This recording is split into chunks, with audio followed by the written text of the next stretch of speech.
नमस्कार दोस्तों, आप सभी का स्वागत है मेरे YouTube channel Shiv Kumar smart classes में। अगर आप नए व्यूअर हैं तो इस चैनल को सब्सक्राइब करना और बेल आइकन को दबाना ना भूलें।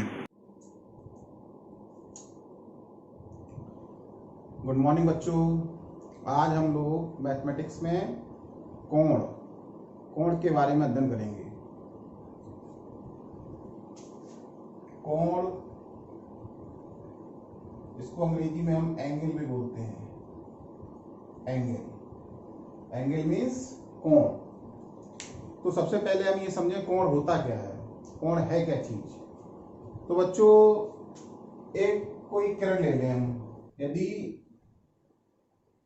कोई रेखा अपने एक बिंदु को स्थिर रखते हुए अपनी स्थिति में परिवर्तन करती है, यानी ये रेखा इस समय इस पोजीशन पर है और वो अपना इस बिंदु को, यानी ओ बिंदु ले लिया, इसे ए ले लिया, ठीक है। तो ओ बिंदु को स्थिर रखते हुए अपनी स्थिति में परिवर्तन करे, यानी वो इधर से मूवमेंट होकर मान लीजिए इस स्थिति में आ गई है ना। यानी कोई रेखा अपने एक सिरे को स्थिर रखते हुए अपने स्थिति में परिवर्तन करती है, तो परिक्रमण की माप, यानी ये परिक्रमण हुआ ना, इस परिक्रमण की माप जो होती है, माप, यही हमारी क्या कहलाती है, कोण कहलाती है। ठीक है, समझ में आया कि नहीं आया? फिर से ध्यान दो बच्चों। यदि कोई रेखा, जैसे OA रेखा है, यदि OA रेखा अपनी एक बिंदु यानी O बिंदु को मान लेते हैं, इसे स्थिर रखते हुए क्या करती है, वो अपनी स्थिति में परिवर्तन करती है, ठीक है, मूवमेंट करती है। तो ये रेखा मूवमेंट करके कहां आ गई, यहां पर आ गई। यहां से कहां गई, यहां पर आ गई, इस बी बिंदु पर आ गई, ठीक है। तो इसके बीच ये जो परिक्रमण हुआ है, इसके बीच ये परिक्रमण हुआ है, तो ये परिक्रमण की माप जो है, इसी को हम कोण कहते हैं। That's clear. तो इसे हम परिभाषा के रूप में भी लिख सकते हैं। क्या इसकी परिभाषा, कोण की परिभाषा क्या होगी हमारी? अगर परिभाषा की बात करें तो हमारी परिभाषा क्या हो जाएगी? यदि कोई रेखा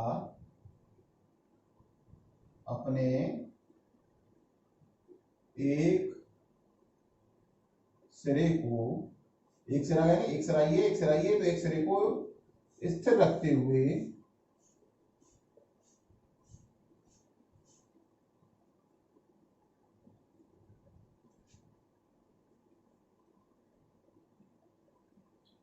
अपनी स्थिति में, यानी अभी इस स्थिति में है, इस पोजीशन पर है, अब इस स्थिति में, इस पोजीशन पर नहीं, अपनी स्थिति में क्या करती है, परिवर्तन करती है। परिवर्तन करती है, तो परिक्रमण के इस माप को क्या कहते हैं,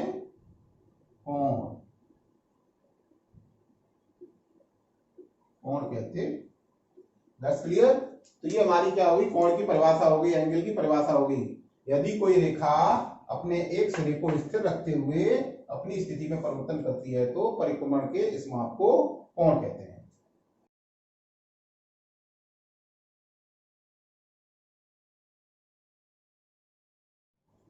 इसे दूसरे रूप में भी समझते हैं। देखिए, तो हमारी परिभाषा हो गई।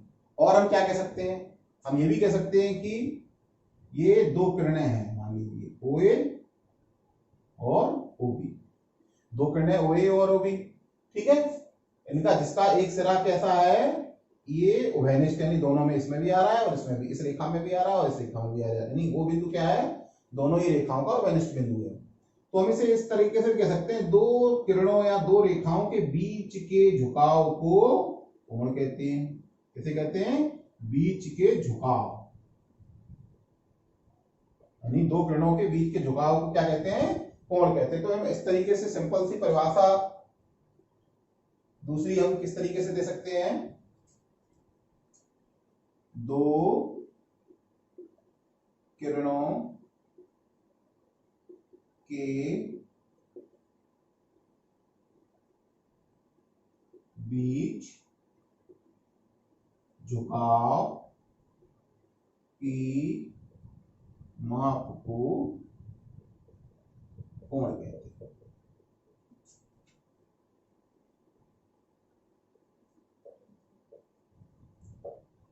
ठीक है, ये तो हमारी कोण की परिभाषा हो गई। यानी दो किरणें हैं हमारी OA और OB, इन दोनों किरणों के बीच क्या है, देखिए झुकाव। झुकाव है ना, ये ऐसे झुकी हुई है ना, ये झुकी हुई दो किरणें, इसका एक बिंदु क्या ऐसा है हमारा वेनिस्ट है।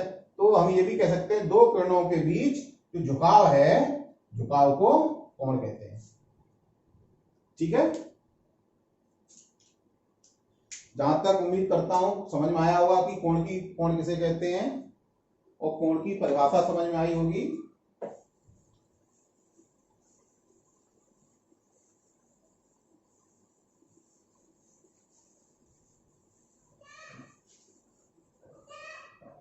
अगला बिंदु हमारा है कोण की माप। कोण की माप यानी कोण को किसमें नापते हैं। तो कोण की माप क्या है, कोण की माप जो होती है अंश। कोण की माप क्या होती है, अंश होती है।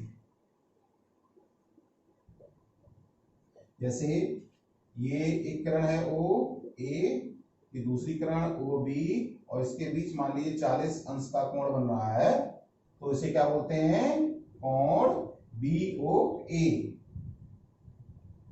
बराबर 40 डिग्री या अंश। क्या बोलते हैं, डिग्री या अंश। इसे हम क्या पढ़ते हैं, जो बीच में लगाते हैं छोटा सा ये, इसे डिग्री इंग्लिश में बोलते हैं और हिंदी में क्या बोलते हैं, अंश। ठीक है, हमें एक कोण लिखना भी आना चाहिए। देखिए अब इसमें कोण कहां बनना है, इस बिंदु पर बनना है। किस बिंदु पर बनना है, इस O बिंदु पर बनना है। और O बिंदु बन रहा है और B और A ये दो अलग अलग बिंदु है जिसके बीच में बन रहा है कि नहीं। A और B के बीच में ये O है ना बिंदु, तो इसके बीच में ही बन रहा है ना, तो ये जो बीच वाला बिंदु होता है, जिस बिंदु पर कोण बनता है उसे हम बीच में लिखते हैं। और साइड्स वाली भुजाओं को हम, जैसे ये साइड्स में B है और फिर ये A है, BOA कह सकते हैं, या फिर AOB। इसे हम AOB भी लिख सकते हैं, AOB बराबर 40 डिग्री या 40 अंश। तो ये हमारा जो है कोण को लिखने का तरीका होता है। BOA, बीच में वो बनना है ना, तो BOA। इसी बात देखिए दूसरा देख लेते हैं।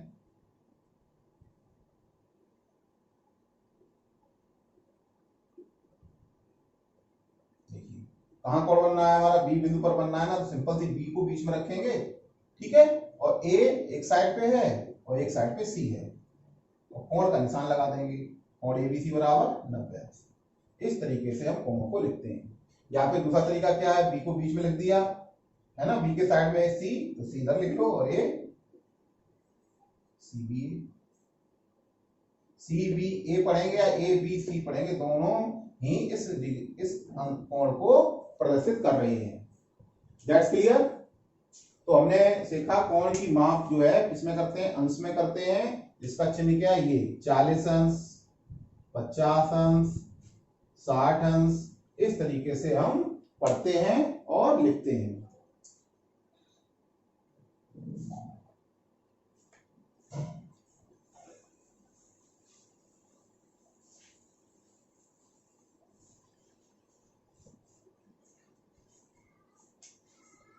अब हम पढ़ेंगे कोणों के प्रकार। कोणों के प्रकार बहुत ही इंटरेस्टिंग टॉपिक है ये, कोणों के प्रकार, और बहुत ही इजी भी है। तो इसे हमें कोणों के प्रकार हमें आने चाहिए अच्छी तरीके से। ओके, तो कोणों के प्रकार कौन कितने प्रकार के होते हैं, पहले समराइज कर लें कौन कौन से होते हैं, फिर उनको हम एक एक करके समझेंगे। सबसे पहला हमारा शून्य कोण,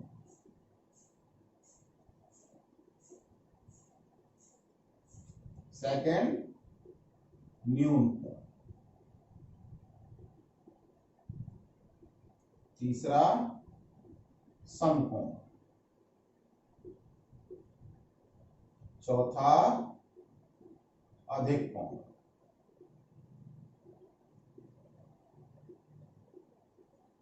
पांचवा बृहत,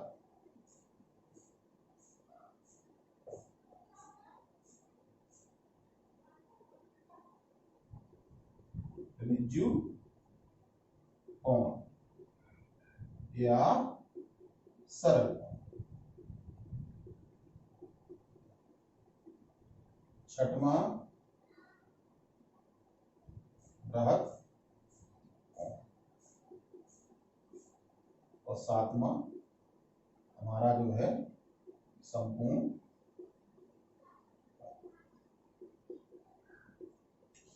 अब इन सातों कोणों को हम बारी बारी से समझेंगे एक सिंपल से डायग्राम के द्वारा।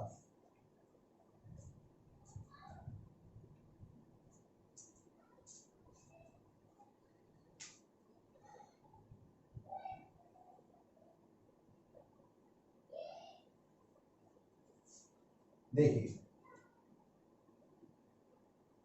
बिंदु वो है ये, या इस पे एक किरण ए है, इस बिंदु पर किरण ये ए है, ठीक है, ये ओ ए किरण है और इसी किरण के ऊपर संपाती किरण है बी। क्या है? किरण बी। तो ये हमारा कोण कौन सा कहलाएगा? ओ ए और ओ बी दोनों ही क्या है?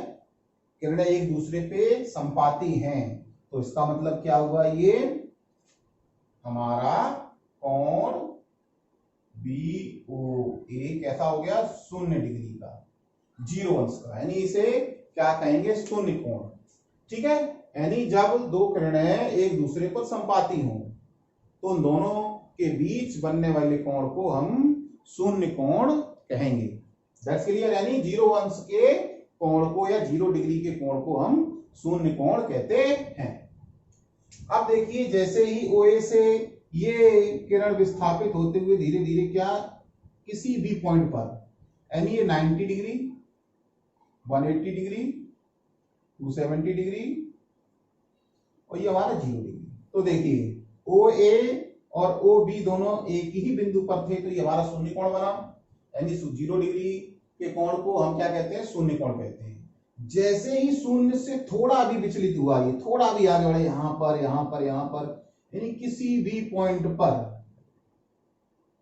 लेकिन 90 से पहले, कहां? 90 से पहले नहीं, 90 से पहले का मतलब 89.9 पॉइंट पर भी है, 89 यानी 90 नहीं एग्जैक्ट, 90 से छोटा और 0 से बड़ा, यानी 0 से थोड़ा भी बड़ा हुआ और 90 से थोड़ा भी छोटा रह गया तो इधर इस बीच में कहीं पर भी कोई कोण बना देंगे तो ये सारे के सारे कोण हमारे क्या कहलाएंगे? सारे के सारे हमारे न्यून कोण कहलाएंगे। That's clear. यानी 0 डिग्री से बड़ा हो, थोड़ा भी बड़ा, थोड़ा भी जरा सा भी बड़ा है तो वो हमारा क्या है? 0 डिग्री से थोड़ा भी बड़ा हुआ तो हमारा न्यून कोण हो जाएगा। और कब तक रहेगा? जब तक वो 90 से छोटा रहता है। जब तक 90 से छोटा रहेगा वो न्यून कोण कहलाएगा और जैसे ही 90 पर पहुंच जाएगा नाम बदल जाएगा, ये कोण समकोण हो जाएगा। कहने का मतलब 90 डिग्री के कोण को समकोण कहते हैं। जैसे देखिए यहां से किरण चली चली और यहां जब तक 90 से छोटी रही न्यून कोण कहलाई, 90 पे आते ही वो क्या हो गया? समकोण हो गया। और जैसे ही थोड़ा सा आगे बढ़ी, थोड़ा सा, और बढ़ते गए बढ़ते गए बढ़ते गए और 180 अंश से पहले, यानी 180 अंश जब तक नहीं होता, यानी 90 से ज्यादा हुआ और 180 अंश तक कम, तो वो हमारा क्या कहलाता है? वो कहलाता हमारा अधिक कोण। कैसा कहलाएगा? अधिक कोण। कहने का मतलब 90 अंश से बड़ा और 180 अंश से छोटा, यानी 90 से ज्यादा होना चाहिए और 180 अंश से छोटा। तो ये हमारा क्या कहलाएगा? अधिक कोण कहलाएगा। यानी कैसा होना चाहिए? मान लीजिए कोण हमारा जो है x है, बीच में x कोण बनना, मान लीजिए x कोण बनना है ये, तो ये x कोण कैसा होना चाहिए? अधिक कोण में कैसा होगा? 90 से बड़ा होगा और 180 अंश से छोटा। ठीक है, हमने x को क्या माना? एक कोण माना। इस बीच में कोई भी कोण जो है x मान लीजिए बन रहा है तो x अगर 90 से बड़ा हो गया और 180 से छोटा है तो हमारा क्या कहलाएगा, वो अधिक कोण कहलाएगा। फिर देखिए कहानी, जैसे ही वो 180 अंश पे आ जाएगा, यानी इस वाले पॉइंट, यहां से चलते हुए अगर इस बिंदु पर आ गई कोई किरण, यहां चलते हुए इस बिंदु पर आ गई, इस बिंदु पर, यानी वो 0 डिग्री से चलते हुए कहां गई, इस बिंदु पर आ गई, तो कितना कोण घूम गया, 180 अंश। जैसे ही कोण का मान 180 अंश हो जाएगा वो हमारा ऋजु कोण या सरल कोण, यानी 180 अंश के कोण को हम क्या कहते हैं, ऋजु कोण या सरल कोण कहते हैं। उसके बाद जैसे ही 180 अंश से थोड़ा भी बढ़ता है, थोड़ा भी 180 अंश से आगे हुआ नहीं, 180 से थोड़ा भी ज्यादा हुआ नहीं, नाम बदल गया। अब ये हमारा ऋजु कोण नहीं हो गया, अब ये हमारा हो गया बृहत कोण। बृहत कोण, इसका नामकरण बृहत कोण कब तक होगा, जब तक वो इससे बड़ा होगा और कहा, इस पॉइंट पर दोबारा आ नहीं जाता, यानी थोड़ा भी इससे कम रहना चाहिए। अगर आ गया तो नाम अलग हो जाएगा, और थोड़ा भी पीछे रह गया, थोड़ा भी पीछे, ये थोड़ा भी पॉइंटों में भी थोड़ा रह गया, एग्जैक्ट 360 नहीं हुआ, तो कितना, ये हमारा क्या कहलाएगा, बृहत कोण कहलाएगा। That's clear. और यहां से आने के बाद यहां चला और घूम के दोबारा उसी पॉइंट पर वापस आ गया, यानी उसने कितना कर लिया, 360 डिग्री कोण वो घूम गया। यानी कोई व्यक्ति जो है इधर से चलना प्रारंभ करता, वृत्ताकार मार्ग पर घूमकर फिर वहीं पर आ जाता है, तो इसका मतलब वो 360 डिग्री एंगल यानी 360 अंश का कोण घूम गया है। ठीक है, यानी किसी वृत्त पर एक छोर पर व्यक्ति खड़ा है और वृत्त के किनारे किनारे किनारे किनारे किनारे किनारे घूमते हुए फिर उसी पॉइंट पर आ जाए, तो इसका मतलब उसने 360 अंश उसने घूम लिया है। या कोई वृत्ताकार हमारा पार्क है, इस व्यक्ति से व्यक्ति टहलना शुरू करता है, टहलते टहलते टहलते टहलते फिर उसी बिंदु पर आ जाए, तो इसका मतलब उसने 360 अंश हमारा घूम लिया है। ठीक है, तो 360 अंश का जब कोण हो जाता है तो उसे हम संपूर्ण कोण कहते हैं। समझ में आया। शून्य कोण 0 डिग्री का, न्यून कोण क्या होगा, 0 से हमारा कैसा होगा, बड़ा होगा और 90 से छोटा, और समकोण हमारा एग्जैक्ट 90 अंश का होगा।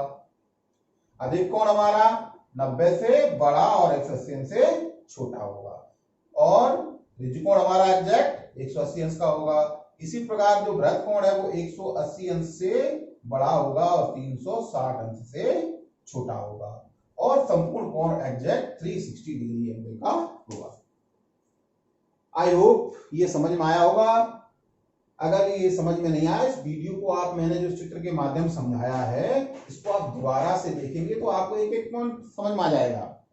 देखिए यहां तक था, जब इसी किरण पर यही किरण संपाती थी तो वो हमारा क्या था, शून्य कोण, यानी 1 भी डिग्री का कोण नहीं बनना, उस पर 0 डिग्री का कोण बनना है। जब दोनों किरणें संपाती, नेक्स्ट भी आगे बढ़े, न्यून कोण। न्यून कोण कब तक रहेगा, जब तक 90 से छोटा रहता है तब तक वो न्यून कोण रहेगा। जैसे ही 90 के बराबर हो गया, यहाँ पर आ गए, वो हमारा नामकरण समकोण हो गया। समकोण से जैसे ही कहानी आगे बढ़ेगी धीरे धीरे धीरे धीरे, और यहां तक रह जाता है 180 से छोटा जब तक रहता है वो अधिक कोण रहेगा, और अधिक कोण के बाद जैसे इस पॉइंट पर आ जाएगा उसका नाम हमारा क्या हो जाएगा, हमारा ऋजु कोण या सरल कोण कहलाएगा।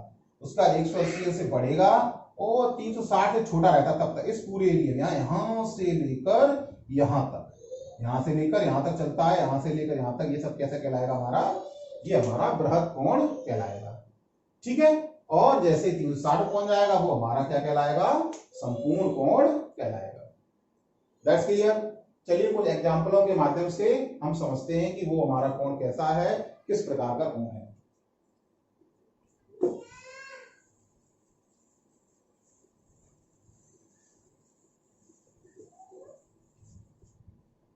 देखिए कुछ चित्र देखते हैं इसमें कोणों के, और फिर हम पता लगाएंगे कि वो किस प्रकार का कोण है।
बच्चों को चित्रों के माध्यम से हम समझेंगे कोणों के प्रकार। तो ध्यान से कोणों को देखेंगे और समझेंगे।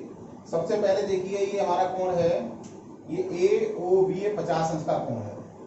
ठीक है, तो 50 अंश का कोण है, इसका मतलब ये कौन सा हमारा,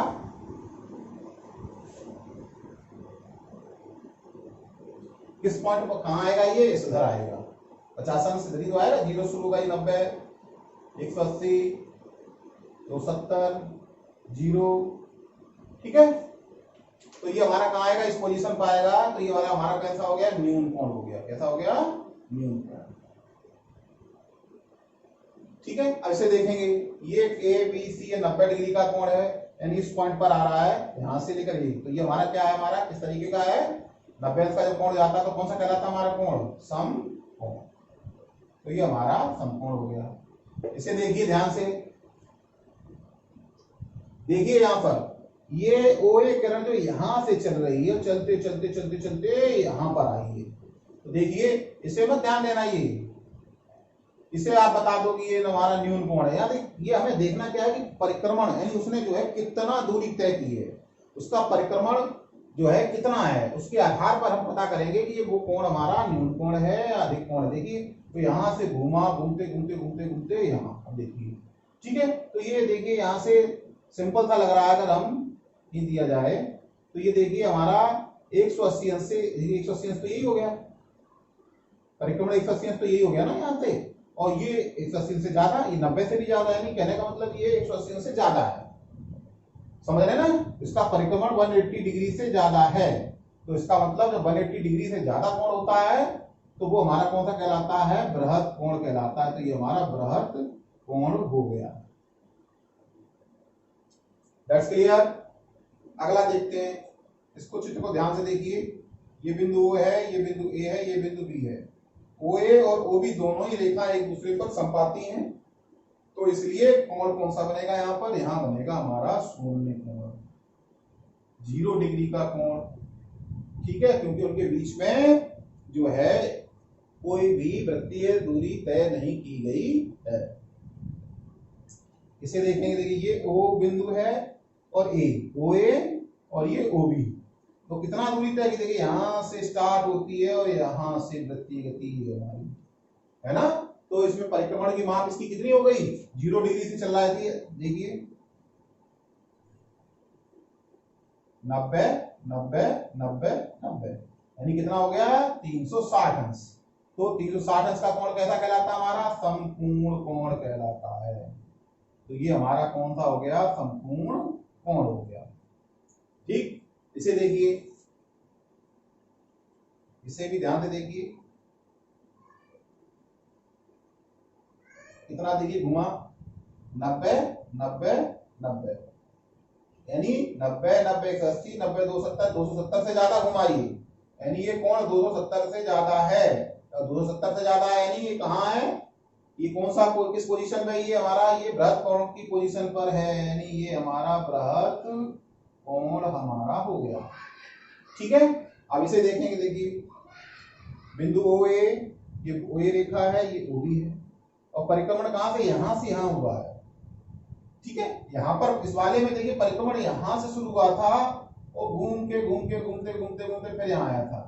यानी कोई व्यक्ति यहां से चलना शुरू किया और वृत्ताकार मार्ग घूमता घूमता घूमता घूमता फिर यहां आया। इसमें क्या है, इसमें अलग है, वो इसमें यहां से घूम रहा है और यहां तक ही घूम रहा है। तो ये हमारी दूरी जो है 90 डिग्री से भी कम है ना।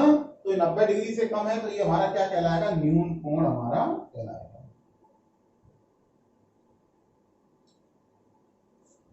जहां तक बच्चों मुझे उम्मीद है आपको ये कोण वाला चैप्टर अच्छे से समझ में आया होगा। अगर समझने में थोड़ी दिक्कत आ रही हो, इसे एक बार में समझ में ना आ रहा हो, तो आप इस वीडियो को दोबारा देखेंगे तो दोबारा में बहुत ही ज्यादा क्लियर हो जाएगा और कोण का चैप्टर बहुत ही अच्छे से समझ में आ जाएगा। आप कोण को देखते ही बता पाएंगे ये हमारा कोण न्यून कोण है या समकोण है या शून्य कोण है, अधिक कोण है, बृहत कोण है, किस तरीके का कोण है, आप पलक झपकते ही आप सेकंडों में बता पाएंगे कि ये कोण किस प्रकार का कोण है। उम्मीद करता हूं आज का ये वीडियो आपको समझ में आया होगा। वीडियो को लाइक करें, सब्सक्राइब करें और अपने साथ के बच्चों को जरूर शेयर करें, उन्हें बताएं जिससे वो बच्चे भी इस वीडियो का लाभ लें और अपनी पढ़ाई जारी रख सकें। Thank you for watching. धन्यवाद।